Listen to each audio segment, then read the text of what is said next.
यस्तो छ काठमाडौँ महानगरको नीति तथा कार्यक्रम पूर्ण पाठसहित आजको भिडियोमा। नेपालको नयाँ प्रधानमन्त्री बन्ने प्रयासमा गगन थापा मेयर विशेष भत्ता बापत काठमाडौँ महानगरका ज्येष्ठ नागरिकलाई वार्षिक 12,000 भत्ता। मन्त्री आले विरुद्ध संसदीय समितिमा उजुरी, हैजा काठमाडौँ सङ्क्रमणमा देखिएको आशंका, यसबाट कसरी जोगिने? अखिल क्रान्तिकारीको बैठकमा कुटाकुट, एसपीबीको 10 बुँदे प्रस्ताव आएकै छैन, अमेरिकामा कुनै हस्ताक्षर हुँदैन, प्रधान सेनापति शर्माको भनाई। काठमाडौँ महानगरले दरबार हाई स्कुललाई राष्ट्रिय स्तरको नमुना विद्यालय बनाउने, ललितपुरको झम्सीखेल बखुन्डोल सडक आजदेखि वान वे। काठमाडौँ महानगरको फुटपाथ व्यापार बन्द, अन्य स्थानमा व्यवस्था हुने, यार्साको भाव बढ्यो, $68,000 नागेको एउटा बिटकोइनको मूल्य झर्यो 18,000मा।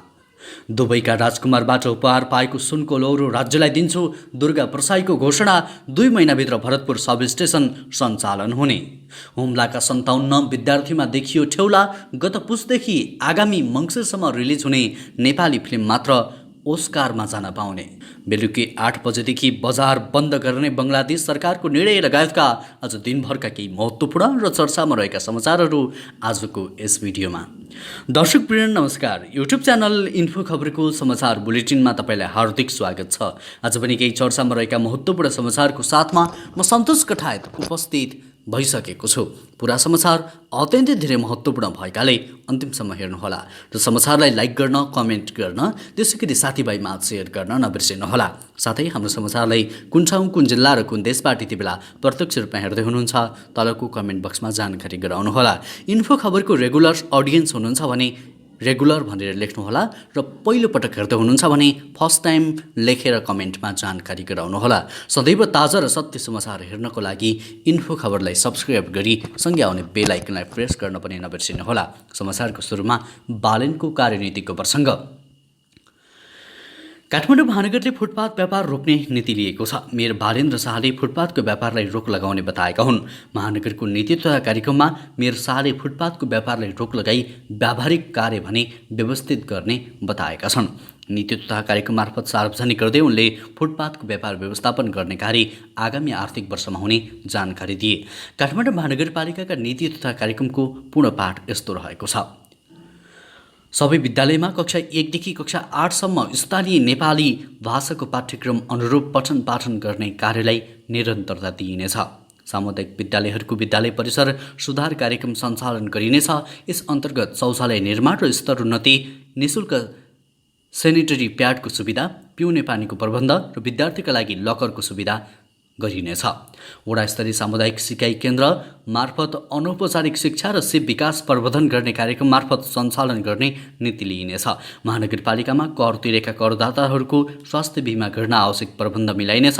बिमा शुल्कको बढीमा 50% अनुदान उपलब्ध गराइनेछ। प्रणालीको विकास गर्ने नीति अवलम्बन गर्न प्रस्ताव गरिएको छ। शिक्षा, स्वास्थ्य, रोजगारी, उद्यमशीलता, सामाजिक विकास, युवा तथा खेलकुद, भौतिक पूर्वाधार विकास, सार्वजनिक यातायात, खानेपानी तथा सरसफाई। महानगरपालिका क्षेत्रभित्र स्थायी बसोबास गर्ने विपन्न नागरिकहरूको लागि अस्पतालमा निःशुल्क बेडको प्रबन्ध मिलाइनेछ। एकीकृत एम्बुलेन्स सेवा सञ्चालनको व्यवस्था पनि मिलाइनेछ। 1 वर्षभित्रमा महानगर क्षेत्रभित्रका रहेका सडक, ढल, खानेपानी पाइपलाइन, सडक, बत्ती, टेलिफोन लगायतका सबै भौतिक पूर्वाधारको डिजिटल प्रोफाइल तयार गरी एकीकृत विवरण सङ्कलन गरिनेछ।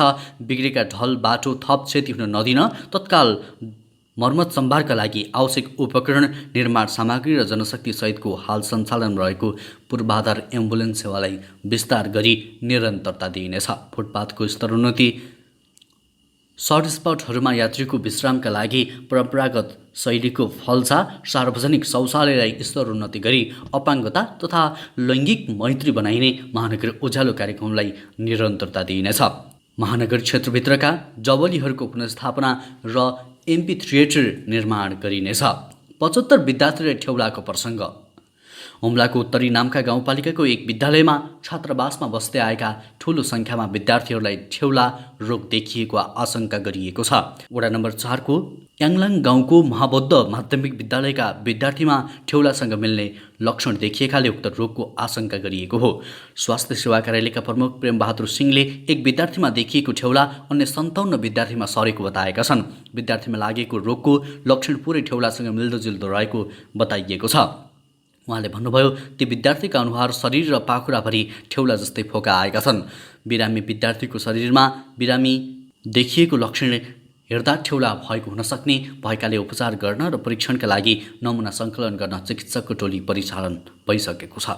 त्यस्तै अब अर्को समाचार। 2078 असार मसान्तभित्र 75 वर्ष पुरा भएका काठमाडौँ महानगरपालिकाका ज्येष्ठ नागरिकलाई मेयर विशेष भत्ता बापत वार्षिक 12,000 उपलब्ध गराइने भएको छ। आइतबार महानगरको नीति तथा कार्यक्रम पेश गर्दै काठमाडौँ महानगरका प्रमुख मेयर बालेन्द्र शाह बालेनले असार मसान्तभित्र 75 वर्ष पुगेका ज्येष्ठ नागरिकलाई वार्षिक 12,000 मेयर विशेष भत्ता पाउने व्यवस्था मिलाएका हुन्।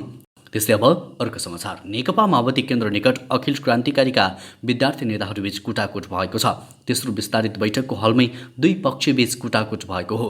नेतृत्व चयनप्रति असन्तुष्ट समूहले नाराबाजी गरेपछि अर्को समूह पनि त्यसको विरोधमा उत्रँदा कुटाकुट भएको हो। झडप रोक्न अखिल क्रान्तिकारीका नेताहरू आफै सक्रिय भएका थिए। बैठकमा प्रचण्ड सम्बोधनका लागि जाने तय भएको थियो, तर उनी रोकिएका छन्। दर्शकबिन नेताहरू नै यसरी कुटाकुट गर्छन् अनि यिनीहरूले विकास गर्लान् भन्ने के अपेक्षा गर्ने? यस विषयमा तपाईँको धारणा कृपया कमेन्ट बक्समा लेख्नुहोला। त्यस्तै यता अर्को नेतालाई मुद्दा परेको प्रसङ्ग। संस्कृति पर्यटन तथा नागरिक उड्डयन मन्त्री प्रेम आलेले पटक पटक अश्लील शब्द बोलेको भन्दै उजुरी परेको छ। अधिवक्ताहरू किशोर पौडेल, अनुपम भट्टराई तथा कानुनका विद्यार्थी रेजिना पौडेल, सांसद तथा मन्त्री आलेले पटक पटक अश्लील शब्द बोलेको, मर्यादा कायम नगरेको भन्दै संसद सचिवालयको आचरण अनुगमन समितिको कार्यालयमा आइतबार उजुरी दर्ता गराएका हुन्। उनीहरूले असार 3 गते शुक्रबार सुन्नै नसकिने अडियो र सञ्चार माध्यममा नेपाल वायुसेना निगमका अध्यक्ष युवराज अधिकारीले हातपात गरेको समेत जानकारीमा आएको बेहोरा निवेदनमा उल्लेख गरिएको छ। त्यसअघि भारत बस्ने एक युवालाई मन्त्री आलेले सिद्धाइदिने धम्कीसहितको अडियोको विषयमा पनि उनीहरूले समितिको ध्यान आकर्षण गराएका छन्। दर्शकबिन जिम्मेवार पदमा रहेका व्यक्ति प्रेम आले मुख छाड्दै तथा नाम गाली गर्दछन्। यस विषयमा तपाईँको धारणा के छ कृपया कमेन्ट बक्समा लेख्नुहोला। त्यस्तै अब अर्को समाचार। काठमाडौँमा 2 जना बिरामीको एन्टिजेन परीक्षण गर्दा हैजा देखिएको अधिकारीले बताएका छन्। शुक्रराज ट्रपिकल तथा सरुवा रोग महाशाखाका संक्रामक रोग विशेषज्ञ डाक्टर शेरबहादुर पुनका अनुसार उनीहरूमा हैजाको लक्षण देखिएपछि परीक्षण गरिएको थियो। डाक्टर पुनका अनुसार हाल दुवै बिरामीको दिशाको कल्चर गरेर हैजाको जीवाणु छ या छैन पुष्टि गर्न लागि छ। एन्टिजेनमा हैजा देखिएकाले हामीले सोही अनुरूप उपचार अगाडि बढाएका छौँ, तर दिशाको कल्चर गरेपछि आउने नतिजालाई आधिकारिक र स्तरीय मानिन्छ। उनले बीबीसीसँग भने डाक्टर पुनले हाल झाडापखालाका बिरामीको सङ्ख्या बढिरहेको अवस्थामा बिरामीलाई विभिन्न किसिमको सङ्क्रमण हुने भए पनि हैजाले सबैभन्दा छिटो र बढी असर गर्ने बताएका छन्। त्यस्तै अब कुलमान घिसिङको प्रसङ्ग। चितवन र आसपासका क्षेत्रमा भरपर्दो विद्युत सेवा प्रदान गर्ने लक्ष्यका साथ सुरु भएको नयाँ भरतपुर 220-132 किलोभोल्ट सब स्टेसनको निर्माण करिब 80% सकिएको छ। भरतपुर महानगरपालिका 11 आँपटारीमा निर्माणाधीन सब स्टेसन निर्माणमा 2 महिनाभित्रमा सम्पन्न गर्ने गरी सञ्चालनमा ल्याउने काम भइरहेको छ। मोरसाङदी करिडोर 220 केबी प्रसारण लाइन आयोजना अन्तर्गतका निर्माणाधीन सफ्टवेयर सब स्टेसनसँगको मुख्य सिभिल संरचनाको काम अन्तिम चरणमा पुगेको छ। ग्यास इन्सुलेटेड सबस्टेसन प्रविधिमा आधारित सबस्टेसनका अधिकांश उपकरण निर्माण स्थलमा ल्याइसकिएको छ। अब ती उपकरणको जुटान मात्र बाँकी छ। सबस्टेसनमा 160 MVA क्षमताका 2वटा पावर ट्रान्सफर्मर रहनेछन्। पावर ट्रान्सफर्मर राख्ने सिभिल संरचना निर्माण भइसकेको छ भने ट्रान्सफर्मर जडान गर्न बाँकी छ। नेपाल विद्युत प्राधिकरणका कार्यकारी निर्देशक कुलमान घिसिङले सबस्टेसनको निर्माणको भ्रमण गरी 2 महिनाभित्र काम सम्पन्न गर्ने गरी आग्रह गरेका छन्। आयोजना व्यवस्थापन र ठेकेदार कम्पनीसँग निर्माण प्रगति बेहोरिरहेको समस्या लगायतका विषयमा छलफल गरी 2 महिनाभित्र सबस्टेसन सञ्चालनमा ल्याउन निर्देशन दिएका छन्। दर्शकबिन कुलमान घिसिङ एउटा यस्तो नाम हो जसले लोड सेडिङको अन्त्य गरेका थिए, तर पछिल्लो समय पटक पटक लोड सेडिङले नेपाली जनताहरूलाई सताइरहन्छ। यस विषयमा तपाईँको धारणा के छ? कुलमान घिसिङको पक्षमा हुने सबैजनाले आई एम विथ कुलमान घिसिङ भनेर कमेन्टमा जानकारी गराउनुहोला। त्यस्तै अब अर्को समाचार। सत्तारूढ दल नेपाली काङ्ग्रेसका प्रभावशाली नेता गगन कुमार थापाले आफू नेपालको प्रधानमन्त्री बन्न योग्य रहेको बताएका छन्। एक निजी टेलिभिजनको कार्यक्रममा बोल्दै उनले आफू देशको प्रधानमन्त्री बन्न योग्य रहेको उल्लेख गरेका हुन्। कान्तिपुरको एक कार्यक्रममा थापालाई देशको प्रधानमन्त्री बन्न योग्य हुनुहुन्छ भन्दै प्रश्न सोधिएकोमा उनले आफ्नो योग्यता पुगेको र आफू बन्न चाहेको समेत सङ्केत गरे। त्यस्तै उनले अब आफू प्रधानमन्त्री बन्न प्रयास गर्न समेत बताएका छन्। थापा समग्र देशको विषयमा प्रतिनिधि सभा बैठकमा खरो र दह्रो विषय उठाउने एक सांसद हुन्। दर्शकवृन्द, गगन थापा अब देशको प्रधानमन्त्री हुनुपर्छ भन्ने कतिजना हुनुहुन्छ? यदि तपाईँ सहमत हुनुहुन्छ भने I am with Gagan Thapa भनेर कमेन्ट गर्नुहोला। त्यस्तै अब यात्राको मूल्य बढेको प्रसङ्ग। यो सिजनमा यात्राको मूल्य बढेको छ। बुकी पाटनतिर यात्रा कम सङ्कलन भएपछि मूल्य बढेको हो। पुथा उत्तर गङ्गा गाउँपालिकाको 1 र 2 नम्बर वडाका पाटनमा यात्रा खोज्न गएकाहरूले विगतमा भन्दा राम्रो मूल्य पाएको बताएका छन्। यसपटक प्रवेश शुल्क पनि नतिरेका सङ्कलकहरूले यात्रा टिपेकै ठाउँमा राम्रो मूल्य पाएर यात्रा बिक्री गरेको बताए। वैशाखबाट सुरु भएको यात्रा सङ्कलन कार्य हाल पनि जारी छ। यात्रा सङ्कलनका लागि पाटन पुगेका अधिकांश झरिसके भने केही अझै यात्रा सङ्कलनमै पाटन बुकेतिरै छन्। यात्राले उपयुक्त मूल्य पाएकोमा सङ्कलकहरू खुसी पनि छन्। विगतको वर्षमा भन्दा यस वर्ष यात्रा सङ्कलन गर्नेहरू धेरै पाटन पुगेका थिए। हालसम्म अन्दाजी 15 देखि 16 किलो जति यात्रा पाइएको अनुमान गरिएको छ। विगतका वर्षमा यसको दोब्बर यात्रा पाइन्थ्यो। अब केही दिन मात्रै यात्रा सङ्कलनहरूमा पाटनमा हुनेछन्, त्यसपछि पाटन सुनसान हुन्छ। यस वर्ष पाटनमै प्रति किलो 19 देखि 21 लाख रुपियाँसम्ममा यात्रा खरिद बिक्री भएको छ। छनौट नगरिएको प्रति यात्रा 700 रुपियाँसम्म बिक्री भएको छ। विगतका वर्षमा यो यात्रा प्रति गोटा 600 रुपियाँसम्म बिक्री भएको थियो। छानिएको 1 नम्बर मानिएको यात्रा 1300 रुपियाँसम्ममा बिक्री भइरहेको छ। त्यस्तै अब अर्को समाचार। ललितपुरको झम्सीखेल बखुन्डोल सडक आइतबारबाट एकतर्फी भएको छ। ललितपुर महानगरपालिकाले बढ्दो सवारी चापलाई ध्यानमा राखेर बिहान 7 बजेदेखि साँझ 8 बजेसम्म 4 पाङ्ग्रे सवारी साधन वान वे गरेको हो। महानगरपालिकाका भित्री सडकमा बढेको सवारी चापले आवागमनमा समस्या उत्पन्न भएपछि न्यूनीकरणका लागि महानगरीय ट्राफिक महाशाखाको समन्वयमा झम्सीखेल चोकदेखि बखुन्डोल समिट होटलको अगाडिसम्मको चोकसम्मको 632 मिटर क्षेत्रमा महानगरले वान वे गरेको थियो। त्यस्तै अब अर्को समाचार। क्रिप्टोकरेन्सी बिटकोइनको मूल्यमा पछिल्ला दिनहरूमा भारी गिरावट आइरहेको छ। शनिबार बिटकोइनको मूल्यमा सन् 2020 यताकै सबैभन्दा धेरै गिरावट आएको समाचार संस्था एपीले जनाएको छ। शनिबार केही समयको लागि एउटा बिटकोइनको मूल्य $18,000 भन्दा तल झरेको थियो। संसारभरि रहेका विभिन्न क्रिप्टोकरेन्सी मध्ये बिटकोइन मूल्य सबैभन्दा धेरै छ। शनिबार दिउँसो एउटा बिटकोइनको मूल्य $17,593 सम्म पुगेको थियो। केही समयपछि थोरै वृद्धि भएर $18,556 सम्म पुग्यो। बिटकोइनको मूल्य यो तहमा यसअघि सन् 2020 को नोभेम्बरमा पुगेको थियो।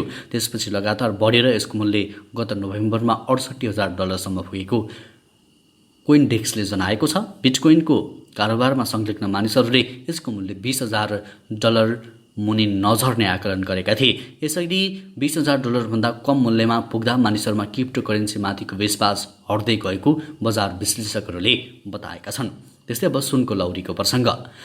व्यवसाय एवं बीएनसी मेडिकल कलेजका सञ्चालक दुर्गा प्रसाईले दुबईका राजकुमार शेख मोहम्मद माक्तुम जुमाला माक्तुमले दिएको सुनको लौरो राज्यलाई उपहार दिने बताएका छन्। झापाको बिर्तामोडमा पत्रकारहरूसँग कुराकानी गर्दै उनले दुबईका राजकुमारले दिएको सुनको लौरो भनेर चर्चा भइरहँदा त्यसबारे आफू अनभिज्ञ रहेको बताएका छन्। मलाई दिएको उपहार त्यो सुनको हो कि के को हो सोध्ने कुरा भएन। उनले भने त पुरै पहेँलो रङको छ, त्यसलाई मैले राखेको छु, एयरपोर्टमा लिएदेखि हेरेको पनि छैन। त्यस उपहारमा आएको उक्त लौरो धेरै चर्चा भएपछि त्यसबारे आफूले गृहमन्त्री बालकृष्ण खाडसँग पनि कुरा गरेको बताएका छन्। धेरै लौरो भनेर आइसकेपछि मैले गृहमन्त्रीलाई राज्यलाई चाहिन्छ भने दिन्छु भनेको छु। उनले भने गृहमन्त्रीले क्याबिनेटबाट निर्णय गरेर लिन्छु भनेका छन्, त्यसैले म दिन्छु उनले भनेका छन्। त्यस्तै अब अर्को समाचार। प्रधान सेनापति प्रभुराम शर्माले हालै सार्वजनिक भएको अमेरिकन सहयोग स्टेट पार्टनरसिप सहयोग एसपीपीका बारेमा कुनै पत्र नआएको बताएका छन्। सङ्घीय संसदको अन्तर्राष्ट्रिय सम्बन्ध समितिको छलफलमा धारणा राख्दै शर्माले हालै सार्वजनिक भएको 10 बुँदे प्रस्तावका बारेमा नेपाली सेना जानकार रहेको भन्दै त्यो एकता बाँड्ने प्रयासले बाहिर आएको समेत बताएका छन्। आफ्नो अमेरिकन भ्रमणका क्रममा कुनै हस्ताक्षर कार्यक्रममा पनि नभएको उनले बताएका छन्। अमेरिकी सरकारले एसपीपीमा हस्ताक्षर गराउनका लागि दबाब दिएको भन्ने टिका टिप्पणी भइरहेको बेला प्रधान सेनापति शर्माले अमेरिकाले भ्रमण विशुद्ध मैत्रीपूर्ण भएको बताएका छन्। अहिले जुन 10 बुँदे फर्म्याट बाहिर आएको छ त्यो आएको नै होइन, यो त हाम्रो एकता नचाहनेले यस्तो गरेको हुनसक्छ, यसमा हामी सचेत हुनुपर्छ। उनले बैठकमा भने, ढुक्क हुनुहोस्, नेपाली सेनाले कदापि नेपाली जनताको भावना विपरीत कुनै पनि काम गर्दैन। प्रधान सेनापति राणाले सैन्य गठबन्धन सहितको एसपीपी सहमति नेपाली सेनालाई कुनै पनि हालतमा मान्ने नभएको बताएका छन्। त्यस्तो एसपीपी कुनै पनि हालतमा हाम्रो लागि मान्ने छैन। शर्माले बैठकमा भने, यसअघि विपद व्यवस्थापनमा सो सहमति गरिदिएको भए पनि सैन्य गठबन्धनका बारेमा त्यस्तो सहमति नहुने उनको भनाइरहेको छ। दर्शकबिन, एसपीपी हामीले चाहिँदैन, देश बेच्न पाइँदैन भन्ने सबैजनाले नो एसपीपी भनेर कमेन्ट गर्नुहोला। त्यस्तै अब अर्को समाचार। बङ्गलादेश सरकारले बेलुका 8 बजेदेखि बजार, पसल तथा होटल रेस्टुरेन्टहरू बन्द गर्न आदेश दिएको छ। बङ्गलादेशका प्रधानमन्त्री शेख हसिनाले देशव्यापी रूपमा बङ्गलादेशका सबै नागरिकलाई आफ्ना व्यवसायहरू बन्द गर्न आदेश दिएकी हुन्। शुक्रबार राति प्रधानमन्त्री कार्यालय महानिर्देशक मोहम्मद अहसान किब्रिया सिद्दिकीले हस्ताक्षर गरेको परिपत्रमा उक्त निर्णय गरिएको थियो। यस निर्देशनको उद्देश्य विश्वव्यापी र विद्युत र ऊर्जाको मूल्यमा भइरहेको निरन्तर मूल्यवृद्धिको पृष्ठभूमिमा शक्ति र ऊर्जा बचत गर्ने हो। त्यस्तै अब आजको अन्तिम समाचार। काठमाडौँ महानगरले दरबार हाई स्कुललाई राष्ट्रिय स्तरको नमुना विद्यालय बनाउने भएको छ। महानगरमा मेयर बालेन्द्र शाहले आर्थिक वर्ष 2079-80 को नीति तथा कार्यक्रममा नमुना विद्यालय बनाउने उल्लेख गरेका हुन्। महानगरको 11औं नगरसभाको पहिलो बैठकमा मेयर बालेन्द्र शाहले सामुदायिक विद्यालयलाई प्राथमिकतामा राखेका छन्।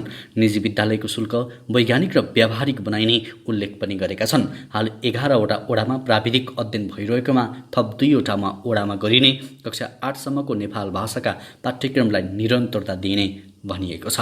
हवस् त दर्शकवृन्द, यो समाचार सँगसँगै अहिलेलाई केही चर्चामा रहेका महत्त्वपूर्ण समाचारको सिलसिला यति नै। हरेक दिन बिहानै ताजा र सत्य समाचारको लागि हाम्रो युट्युब च्यानललाई सब्स्क्राइब गर्नुहोला। हवस् त अहिले भने म लगायत हाम्रो सम्पूर्ण टिमलाई बिदा दिनुहोस्। तपाईँको बाँकी पल शुभ अनि उत्कृष्ट बनोस्।